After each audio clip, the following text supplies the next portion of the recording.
আসসালামু আলাইকুম। আজকে আমি রান্না করব মুরগি ভুনা। প্রথমে পেঁয়াজ, তেল, কাঁচামরিচ দিব। এরপরে সব ধরনের মশলা, আদা বাটা, জিরা বাটা, রসুন বাটা, পেঁয়াজ বাটা, প্রত্যেকটা মশলা দিয়ে অনেক সুন্দর করে কষিয়ে নিব। আজকে আমি মাটির চুলার রান্না শেয়ার করছি। মাটির চুলার রান্না আসলে একটু অন্যরকম হয়। এরপরে একটু হলুদের গুঁড়া, মরিচের গুঁড়া, লবণ এটা পরিমাণ মতো দিবেন। আপনারা যে যেমন ঝাল খান সেভাবে আপনারা পরিমাণ মতো করে দিবেন। আমার কাছে মনে হয় চুলার রান্না অনেক মজা।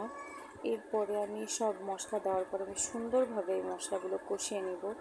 উপরে যখন তেল উঠে যাবে এরপর আমি প্রত্যেকটা মাংস, ধুয়ে রাখা মাংসগুলো আমি দিয়ে দিব।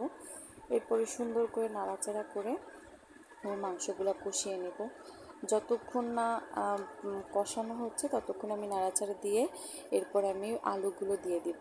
আলু দেওয়ার পরে সেটা আলুর সাথেও সুন্দরভাবে কষিয়ে নেব। উপরে যখন একটু তেল তেল ভাব উঠে যাবে এরপরে আমি পরিমাণ মতো ঝোল দিব। তো আমি এতক্ষণ কষাতে থাকবো। কষানোর পরে যেই দেখবো যে সুন্দরভাবে কষানো হয়ে গিয়েছে, এবার উপরে একটু তেল তেল উঠে গিয়েছে, তখন আমি এটা পরিমাণ মতো যে যতটুকু ঝোল খাবেন ওভাবে রাখতে পারেন। তো এরপরে আমি সিদ্ধ হয়ে গেলে দেখতেই পাচ্ছেন কত সুন্দর হয়েছে। সবাইকে ধন্যবাদ।